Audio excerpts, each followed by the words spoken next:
वरणे। जय श्री कृष्ण चैतन्य प्रभु नित्यानंद, श्री अद्वैत गदाधर शिवासादि गौरभक्त।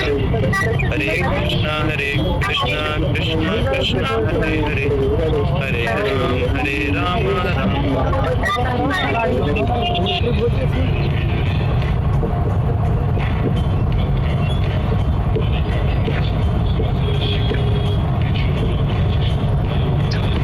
आपको स्क्रीन पे दिख रहा है क्या स्प्रेडशीट सभी को?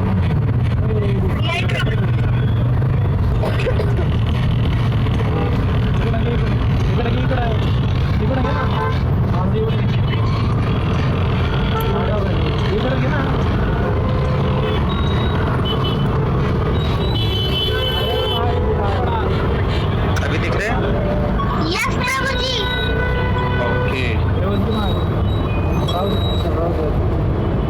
ओके तो पहला सवाल है ललित प्रभु जी का। ललित प्रभु जी हैं मीटिंग में? Lalit Prabhu ji is not there.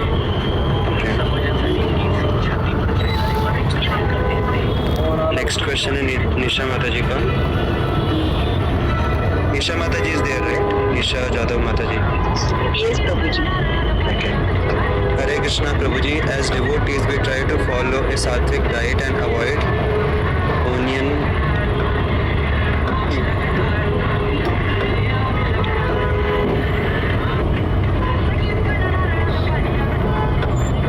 garlic and other food that are not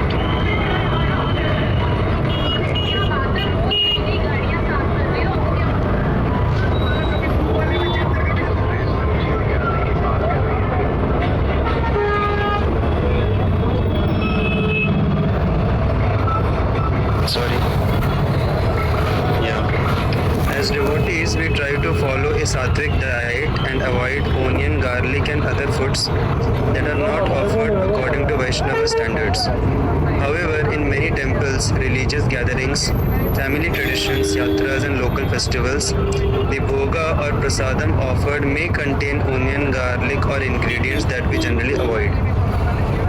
The challenge is that if we decline, it may appear disrespectful towards the deity, the temple tradition or the sentiments of devotees and family members. On the other hand, if we accept it, how do we reconcile that with our commitment to avoid such foods? What should be the proper Vaishnava mood and understanding in these situations? How can we maintain our spiritual principles while also showing respect to different traditions and devotees? Wow, very important question. हम सभी के लिए बहुत ज़रूरी है, खास करके जब हम कुछ प्रिंसिपल्स फॉलो करने का प्रयास कर रहे हैं लाइक अवॉइडिंग ओनियन गार्लिक। तो पहले तो मैं बताना चाहूँगा कि ओनियन गार्लिक अवॉइड करना चाहिए जितना हो सके as per our family tradition. ऐसा नहीं है कि अगर हम वो नहीं कर पा रहे हैं तो हमें ज़बरदस्ती सबको ऑफेंड करना है, अपने फैमिली मेम्बर्स को, सबको, रिलेटिव्स को, और फिर उसकी वजह से अगर हमारे भक्ति में बाधा आ रही है, अगर हमारे फैमिली मेम्बर्स, रिलेटिव्स बोल रहे हैं कि अरे तुम भक्ति कर रहे हो इसलिए तुम ये सब कर रहे हो, so it's higher principle is practice of bhakti. ये जो ओनियन गार्लिक अवॉइडेंस है ये इम्पॉर्टेंट है but it's not the highest principle, ये पहले हमें समझना चाहिए।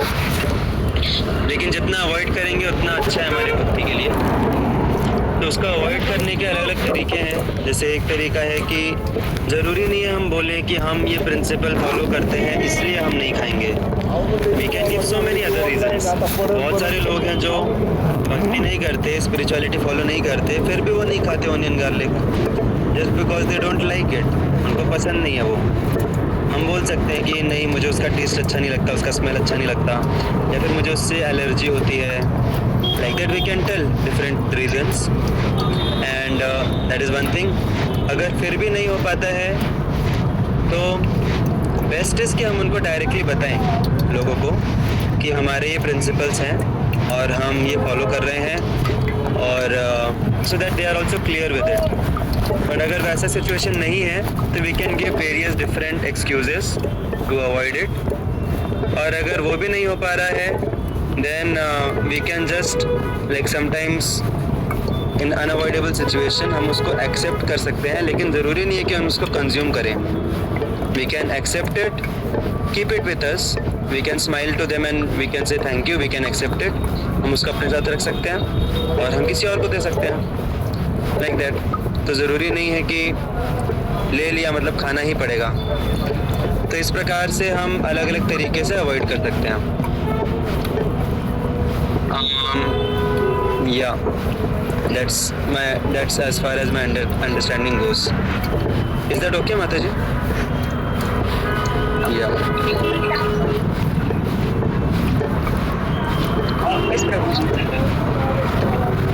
Okay, so shall we go ahead to our today's verse?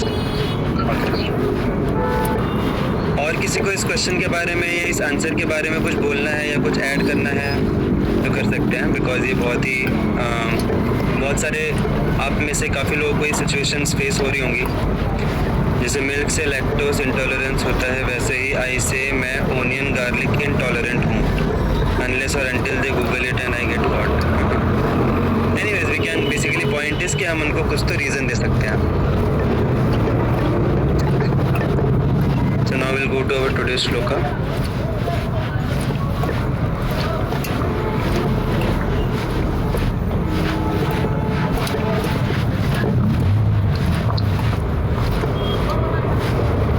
Bhagavad Gita, 6th chapter, 8th verse.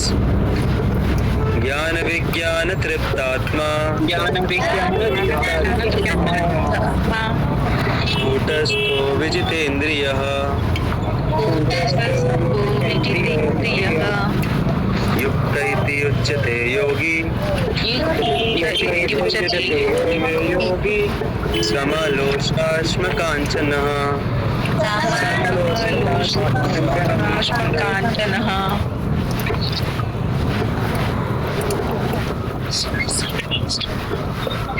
Surti माता जी.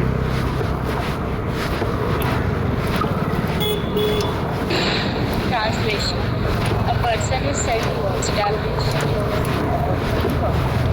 called a yogi for wisdom. When he is fully satisfied by the wisdom of actual knowledge and realization, such a person is situated in transcendence and is self-controlled. He sees everything, whether it be pebbles, stones, or gold, as the same. Hare Krishna. Thank you. स्तम लोष्ट्र अश्म कंचनः मतलब जो व्यक्ति आत्म साक्षात्कारी होता है और योगी रहता है, परफेक्टेड योगी, वो पत्थर को और सोने को एक समान देखता है.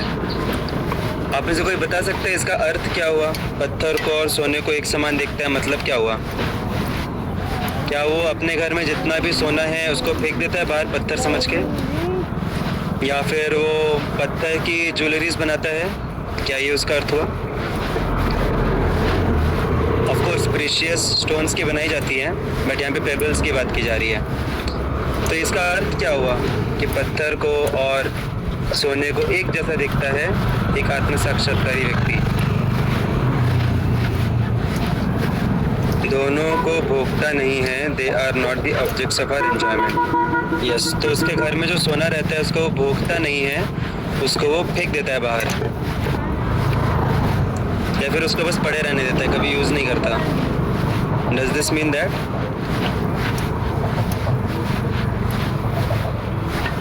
तो क्या अर्थ है इसका?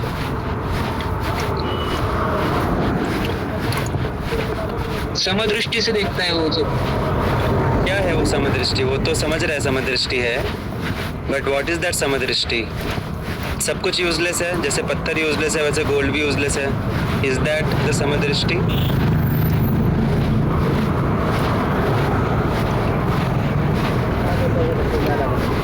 Not interested. ना सोने में इंटरेस्टेड है ना पत्थर में इंटरेस्टेड है, तो सोने को फेंक देगा वो घर से बाहर.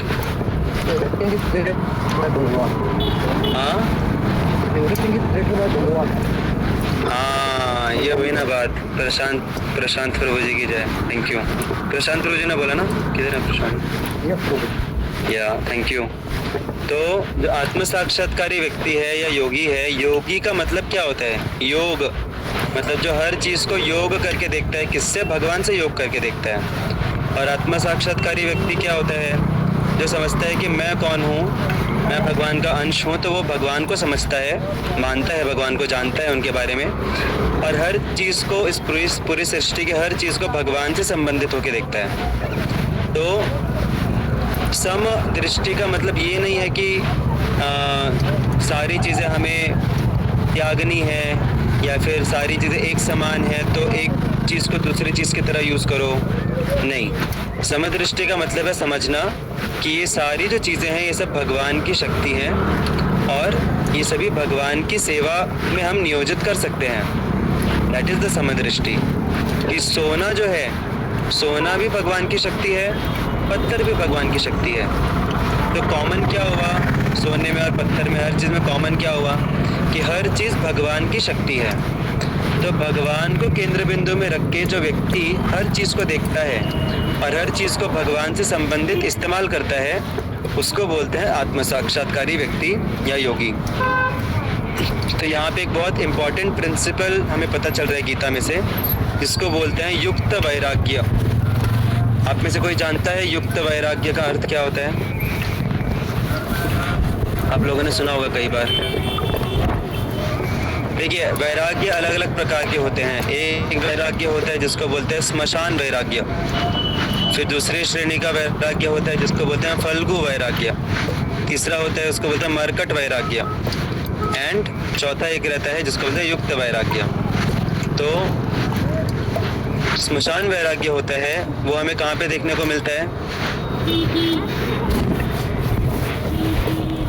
इंडिया में, पाकिस्तान में, पुणे में, मुंबई में, कहाँ देखने को मिलता है? इंडिया में। बाप रे, आपने मेरे ऑप्शंस को सीरियसली ले लिया। स्मशान वैराग्य हमें देखने को मिलता है स्मशान में, स्मशान भूमि में, इसलिए उसका नाम है स्मशान वैराग्य। तो स्मशान वैराग्य मतलब क्या होता है? लोग जब कोई व्यक्ति की मृत्यु होती है तो सभी लोग राम नाम सत्य है, राम नाम सत्य बोलते हैं। इसका मतलब क्या हुआ? राम नाम सत्य, इसका मतलब क्या हुआ? राम नाम सत्य है, बाकी सब झूठ है, राइट?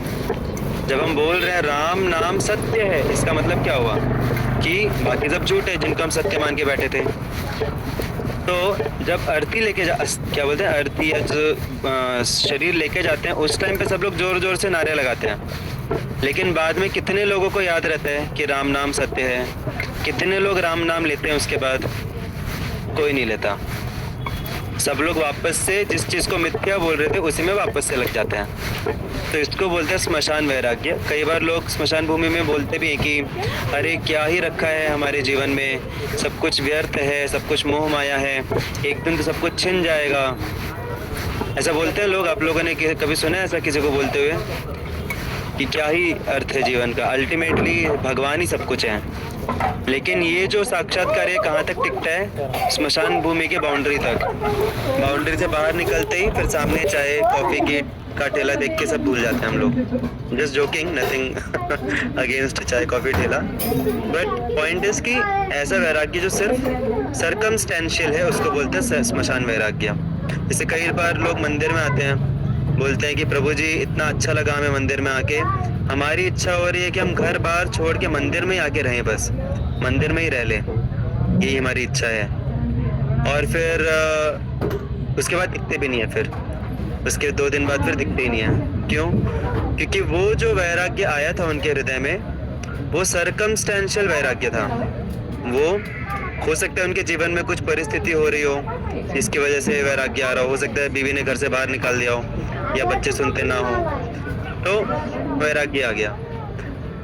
तो इसको बोलते हैं स्मशान वैराग्य। फिर एक प्रकार का वैराग्य होता है जिसको बोलते हैं फल्गु वैराग्य। फल्गु मतलब फॉल्स रेनंसिएशन। बाहरी रूप से दिखाता है व्यक्ति कि मैं बहुत बड़ा त्यागी हूँ, लेकिन अंदर ही अंदर वो भोग करता है, उसको बोलते हैं फल्गु वैराग्य। और सॉरी, ये होता है मरकट वैराग्य, मतलब बंदर वाला वैराग्य। जैसे बंदर रहता है, बंदर बहुत उत्पात मचाता है लेकिन वो शाकाहारी भी रहता है। तो शाकाहारी है, उसको लगता है मैं बहुत अच्छा व्यक्ति हूँ, लेकिन उत्पात बहुत मचाता है। तो उसको बोलते हैं मरकट वैराग्य। और फिर फल्गु वैराग्य मतलब हर चीज को त्याग देना, उसको बोलते हैं फल्गु वैराग्य। सब कुछ माया है, हर चीज माया है, भगवान भी माया है, हर चीज को त्याग देना उसको बोलते हैं फल्गु वैराग्य। तो इन सारे वैराग्य में से सबसे हेल्दी वैराग्य होते हैं जिसको बोलते हैं युक्त वैराग्य। युक्त वैराग्य मतलब चीजों को भगवान की सेवा में इस्तेमाल करना। जैसे अगर रास्ते पे आपको एक वॉलेट पड़ा हुआ मिला तब क्या करेंगे? यस, कोई बता सकते हैं? आप में से कौन कौन है जो उस वॉलेट को अपनी जेब में डाल लेगा? नहीं लेंगे। ओके। कौन कौन है कि थोड़ा चेक करेगा सीसीटीवी तो नहीं लगा आसपास, और फिर उसमें से निकाल के उसको नहीं डालेगा, उसमें से निकाल के कुछ डालेगा जेब में? नहीं।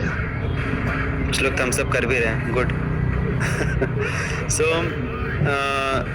कौन कौन है जो कि उसको छोड़ देगा कि अरे मेरा नहीं है, छोड़ो, इसमें क्यों फंसना, चलो आगे चलते हैं। यस। और तीसरा कोई ऑप्शन है क्या? उसमें देखेंगे कुछ कार्ड वगैरह है क्या, तो फिर उन लोग को किसका है उसको दे देंगे। हाँ, तो हम देखेंगे कि उसके अंदर कुछ कार्ड वगैरह है क्या, जिसका है उसको जाके दे देंगे। कौन कौन करेगा ऐसा? वो जब वॉलेट रास्ते पे दिखेगा तभी पता चलेगा। तो जो पहला व्यक्ति है उसको बोलते हैं भोगी। इस संसार की सारी वस्तुओं को अपने भोग की वस्तु समझता है कि मैं ही भोगी हूँ, सब कुछ मेरे भोग के लिए बना है। दूसरे कैटेगरी का जो व्यक्ति है उसको बोलते हैं त्यागी या फिर फल्गु वैरागी, कि हर चीज त्यागने के लिए है। ये वॉलेट मेरा नहीं है तो मैं इसका कुछ नहीं करूंगा, मैं इसको त्याग दूंगा। और तीसरा जो कैटेगरी है उसको बोलते हैं युक्त वैरागी, कि वो वॉलेट उठाएगा, देखेगा किसका है और जिसका है उसके लिए समर्पित करेगा वो। तो इसको बोलते हैं युक्त वैराग्य।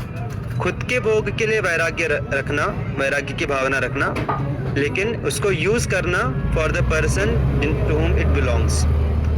तो भक्ति में हमें युक्त वैराग्य का पालन करना चाहिए कि हमारे जो भी सोना हो या पत्थर हो, दोनों भी उनका जो असली मालिक है भगवान, उनकी सेवा में इस्तेमाल करना चाहिए, उसको बोलते हैं युक्त वैराग्य।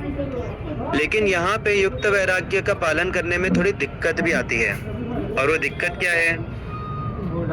देखिए यहाँ पे श्लोक दिख रहा है सभी को?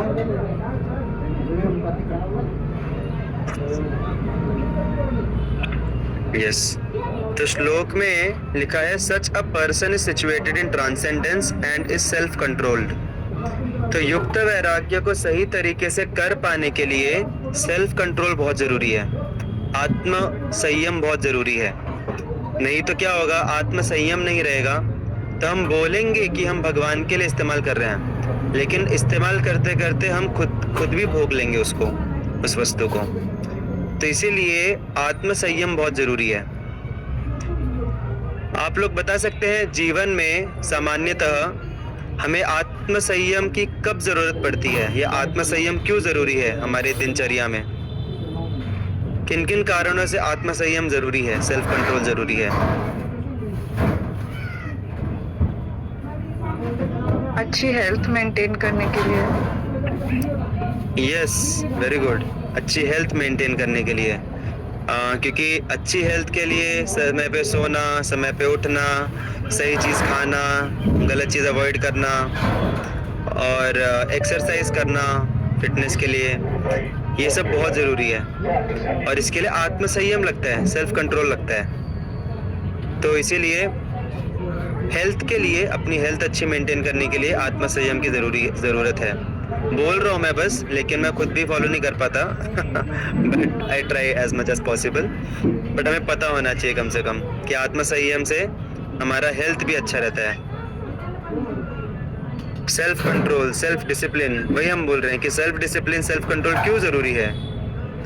हाँ, एग्ज़ाम्स के लिए, स्टडी के लिए सब अपने अपने फील्ड के आंसर्स दे रहे हैं। एग्ज़ाम्स के लिए जब हम सब स्टडी करने बैठते हैं तो अलग अलग विचार आते हैं, चलो ये भी कर लेते हैं, वो भी कर लेते हैं, थोड़ा सा व्हाट्सएप चेक कर लेते हैं, ज़्यादा नहीं, बस 2 मिनट के लिए चेक करेंगे, और फिर आर्काइव में जाके देखते हैं जिन जिन लोगों को हमने आर्काइव में डाला है, फिर वो देखते देखते देखते देखते पूरा टाइम निकल जाता है।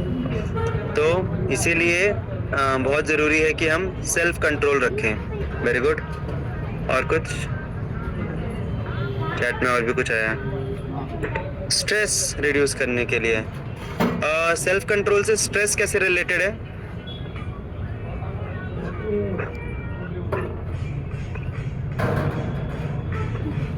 How is stress related to self control? Over thinking, do you mean over thinking? Over thinking से स्ट्रेस होता है? माइंड कंट्रोल से रिलेटेड है। हाँ, माइंड कंट्रोल से रिलेटेड है। So that may be related to over thinking and extra thinking.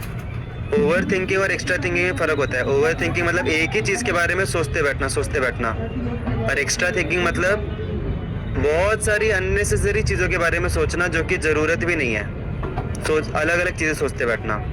Of course दोनों भी ओवर थिंकिंग की कैटेगरीज है, बट इनसे फिर ओवरली स्ट्रेस होता है। तो माइंड कंट्रोल से रिलेटेड है stress. So that's a good point. फिर चैंटिंग में तो बहुत ही ज़रूरी है। एंगर में सेल्फ कंट्रोल ज़रूरी है कि एंगर आए भी तो भी हम कंट्रोल करें खुद को, हम समझें। एक्साइटमेंट्स, सैड सिचुएशंस ज़्यादा डिस्टर्ब ना हो, बहुत ज़्यादा ओवर एक्साइटेड ना हो जाए, एरोगेंट ना हो जाए। तो ये अलग अलग जगह पे हमारे लाइफ में सेल्फ कंट्रोल बहुत ज़रूरी है। ये मैं क्यों डिस्कस कर रहा हूँ? क्योंकि लोगों को लगता है कि सेल्फ कंट्रोल सिर्फ स्पिरिचुअलिटी में लगता है, क्योंकि जब हम स्पिरिचुअलिटी करेंगे तभी हमें सेल्फ कंट्रोल की ज़रूरत है। हम लोग तो भाई स्पिरिचुअलिटी फॉलो नहीं करते, तो हमें क्या ज़रूरत है सेल्फ कंट्रोल की? और इसकी वजह से कई बार लोग आध्यात्मिक पथ में आने में डरते हैं कि आध्यात्मिक पथ में आएंगे तो हमें सेल्फ कंट्रोल करना पड़ेगा, तपस्या करनी पड़ेगी। लेकिन क्या ये सच्चाई है कि सिर्फ जो आत्म साक्षात्कार, जो भक्ति या आध्यात्म करते हैं, सिर्फ उनको ही आत्म संयम लगता है? Is it like that? Not at all. आपको जीवन में कुछ भी करना है तो आत्म संयम लगेगा ही लगेगा। कुछ भी करना क्या, जीना भी है तो उसके लिए भी आत्म संयम लगेगा। तो आत्म संयम को हम कभी अवॉइड ही नहीं कर सकते। आप स्पिरिचुअलिटी करो या ना करो, इट्स अनअवॉइडेबल। फर्क सिर्फ इतना पड़ता है कि स्पिरिचुअलिटी में हमें आत्म संयम करने का तरीका पता चलता है। जब तक हम स्पिरिचुअलिटी, आध्यात्मिक पथ का अनुगमन नहीं करते, तब तक ये आत्म संयम जो है सिर्फ एक बोलने की बात हो जाती है कि नहीं हमें कंट्रोल करना चाहिए। अभी देखिए आजकल जो एडवर्टाइजमेंट है, जो मार्केट है आज का, एक तरफ एडवर्टाइज करता है कि फूडी बनो। अगर कोई व्यक्ति को फूडी बोला जाता है तो बहुत खुश होता है कि मैं फूडी हूँ। और दूसरी तरफ वही ज़माना हमें प्रेरित करता है कि हमें ओबेसिटी को अवॉइड करना चाहिए, शुगर को अवॉइड करना चाहिए, फिट रहना चाहिए। तो वही समाज हमें बिंदास खाने पीने को बोल रहा है, बिंदास खाओ पियो मज़े करो, जो करना है करो। और वही समाज फिर अगर किसी को ओबेसिटी हो जाती है तो फिर बोला जाता है कि नहीं स्लिम रहना चाहिए, फिटनेस फॉलो करना चाहिए एंड ऑल दैट। तो लोग सिर्फ बोलते हैं क्या करना है क्या नहीं करना है, ये नहीं करना चाहिए, वो नहीं करना चाहिए, इतना सिर्फ बोलते हैं। लेकिन कैसे होगा वो? सेल्फ कंट्रोल करना चाहिए मुझे भी पता है, लेकिन सेल्फ कंट्रोल होगा कैसे वो कोई नहीं बताता। सब लोग क्या बोलते हैं, नहीं बस सेल्फ कंट्रोल करो। किसी ने सुना है ऐसा कभी स्टेटमेंट? नहीं, हमें अच्छा होना चाहिए, ईमानदार होना चाहिए, आत्मसंयमी होना चाहिए। ये सब लोग बोलते हैं, ये बोलना बहुत आसान है, लेकिन कैसे होगा वो, उसका तरीका कोई नहीं बताता। बस हो जाओ, बस आत्मसंयमित हो जाओ, बस जबरदस्ती हो जाओ बस। लेकिन कैसे होना है वो कोई नहीं बताता, वो हमें पता चलता है स्पिरिचुअलिटी में। तो यहाँ पे अभी तक हमने समझा, पहली बात तो हमने पहले जो पार्ट था उसमें हमने समझा कि हर चीज़ को एक समान समभाव में देखने का अर्थ क्या होता है। हर चीज़ भगवान की शक्ति है और हर चीज़ को भगवान की सेवा में इस्तेमाल करना है, उसको बोलते हैं युक्त वैराग्य। लेकिन उसके लिए वैराग्य भी होना ज़रूरी है, थोड़ा सा सेल्फ कंट्रोल, आत्मसंयम भी होना ज़रूरी है। और सिर्फ उसके लिए ही नहीं, इवन हमारे जीवन के अलग अलग एस्पेक्ट्स के लिए, हर पहलू के लिए हमें सेल्फ कंट्रोल की ज़रूरत है। तो अभी क्वेश्चन उठता है कि सेल्फ कंट्रोल करें कैसे हम? तो उसका भी जवाब इसी श्लोका में दिया हुआ है। पहले पार्ट पे हम आएंगे कि a person is said to be established in self realisation and called yogi. एक व्यक्ति आत्म साक्षात्कारी और योगी तब कहलाता है जब वो पूर्णतया सेटिस्फाइड है by virtue of acquired knowledge and realisation. तो जब व्यक्ति को ज्ञान मिलता है और रियलाइजेशन मिलता है, ज्ञान और साक्षात्कार, एक्चुअल में साक्षात्कार को विज्ञान भी बोलते हैं। ज्ञान मतलब नॉलेज, विज्ञान मतलब रियलाइज्ड नॉलेज, साक्षात्कारी ज्ञान। तो जब व्यक्ति को ज्ञान मिलता है और विज्ञान मिलता है, साक्षात्कार मिलता है, तब जाके व्यक्ति जो है वो सेल्फ कंट्रोल हो पाता है। तो ज्ञान का मतलब क्या होता है यहाँ पे? अभी आप लोग मुझे बताइए, अगर हमें आत्म संयमित बनना है तो किस ज्ञान की जरूरत है? यहाँ पे कौन सा ज्ञान हमें काम आएगा? बायोलॉजी काम आएगा? Biology, physics, chemistry, maths, trigonometry. Trigonometry से हम खुद को सेल्फ कंट्रोल करेंगे? बोलने में भी मुझे फनी लग रहा है। या क्या बोलते हैं, थ्योरी ऑफ एटॉमिक या एटॉमिक थ्योरी, इससे हम खुद को सेल्फ कंट्रोल करेंगे। तो आत्म संयमी होने के लिए कौन से तरीके का ज्ञान चाहिए?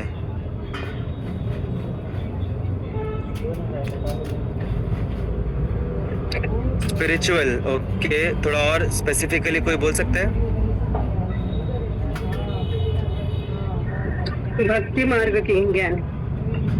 ओके, भक्ति मार्ग का ज्ञान, ठीक है। थोड़ा और प्रैक्टिकल आंसर चाहिए मुझे। माइंड से रिलेटेड। हाँ, वेरी गुड। माइंड से रिलेटेड, माइंड कैसे काम करता है, माइंड की टैक्टिक्स क्या रहती हैं, स्ट्रैटेजीज क्या रहती हैं, और उसको कैसे कंट्रोल कर सकते हैं, इसका ज्ञान। और कुछ? चलो मैं आपको एक एग्जांपल देता हूँ। अभी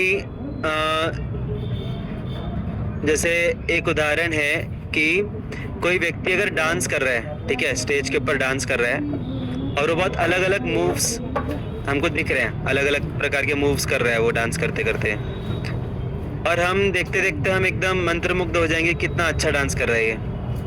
लेकिन जो व्यक्ति ने डांस सिखाया है उसको पता है कि अल्टीमेटली ये जो अलग अलग मूव्स कर रहा है, ये अल्टीमेटली 2 या 3 मूव्स ही हैं, उन्हीं को ये अलग अलग वैरायटी में कॉम्बिनेशंस करके कर रहा है। तो उसको एनालिटिकल नॉलेज है उसके डांस का।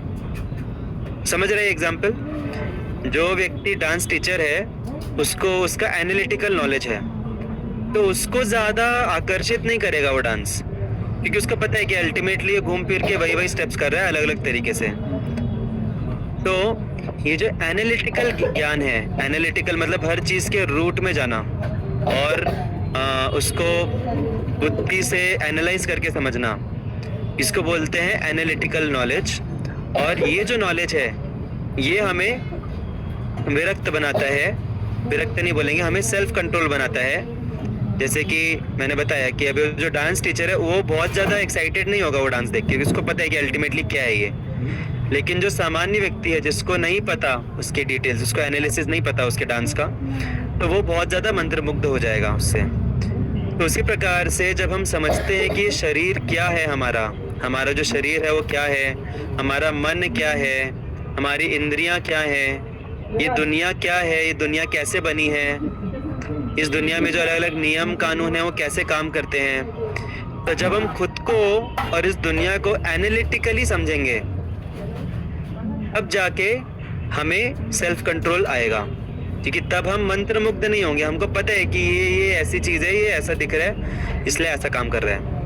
और दूसरा हम एक उदाहरण दे सकते हैं कि जब हमें किसी चीज़ के बारे में ज्ञान होता है तो हम उसको ज़्यादा अच्छे से कंट्रोल कर पाते हैं। ये दूसरा अंडरस्टैंडिंग है। जैसे आपके पास अगर कंप्यूटर है तो कंप्यूटर का जब तक आपको नॉलेज नहीं है तब तक आप उसको कंट्रोल नहीं कर पाओगे।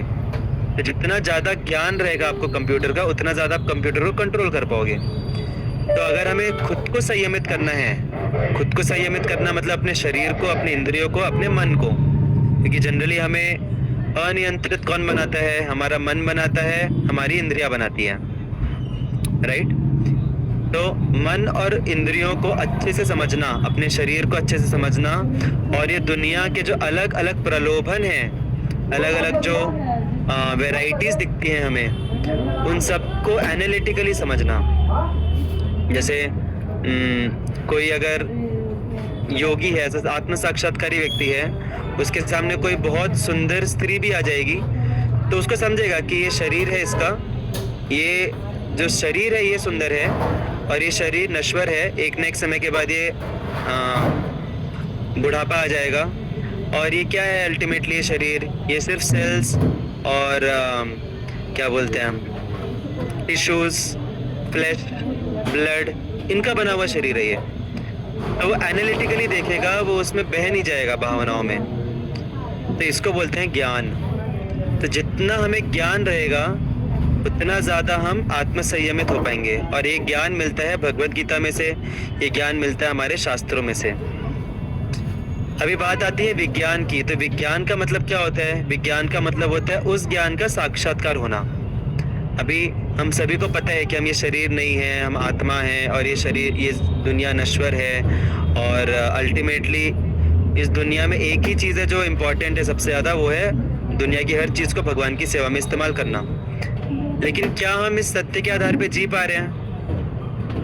नहीं जी पा रहे। तो क्या हमारा भी किस्सा स्मशान वैरागी जैसा है? स्मशान वैरागी को स्मशान में जाके साक्षात्कार होता है, वैराग्य आता है। हमको 6 से लेके 6:30 के बीच में ये आता है, वैराग्य आता है। उसके बाद में फिर बैक टू नॉर्मल। नहीं, ऐसा नहीं है। स्मशान वैरागी जो रहता है उसको ज्ञान नहीं रहता, गेटिंग, उसको ज्ञान नहीं रहता, सिर्फ भावना रहती है। हमारे केस में क्या है? हमारे केस में ज्ञान है हमें, लेकिन साक्षात्कार नहीं है उसका। और हम प्रयास कर रहे हैं, हम साक्षात्कार प्राप्त करने का प्रयास कर रहे हैं। जो स्मशान वैरागी रहता है वो प्रयास भी नहीं करता, वो उसी में खुश है, अपने ब्रह्म में खुश है वो।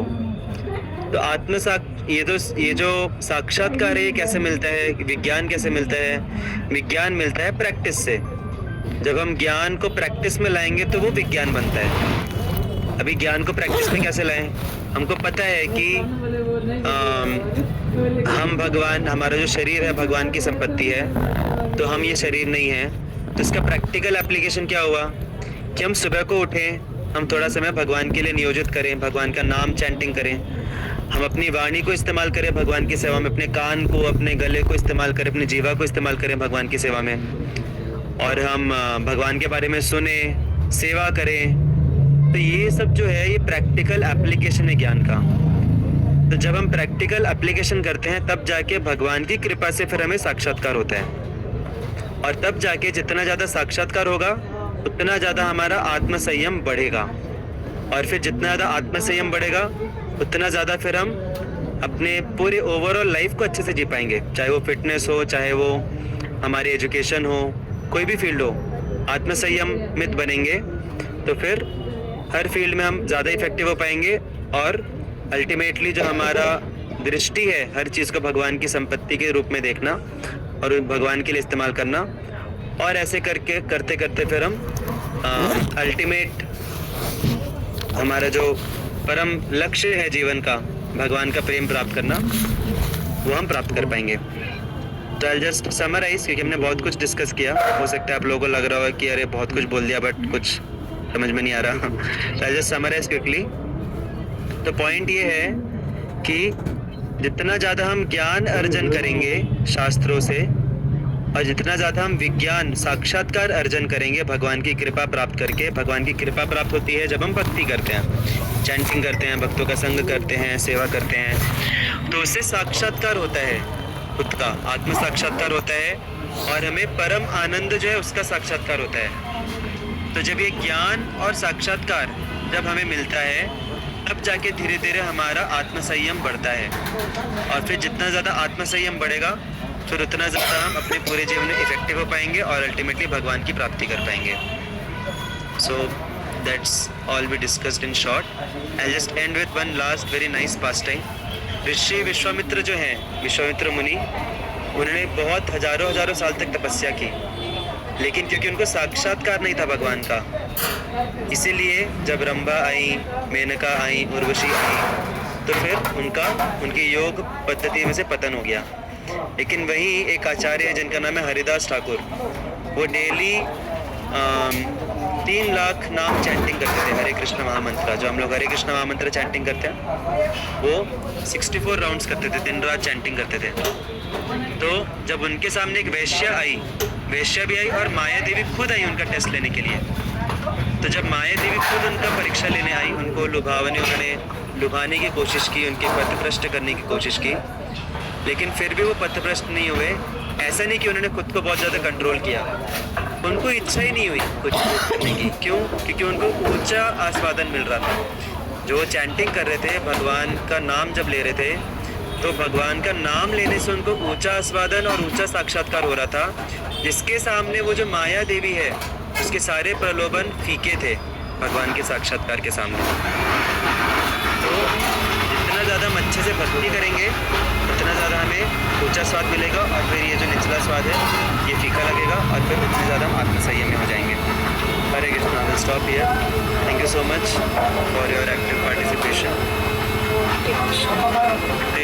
भगवद गीता की जय। हरे कृष्णा।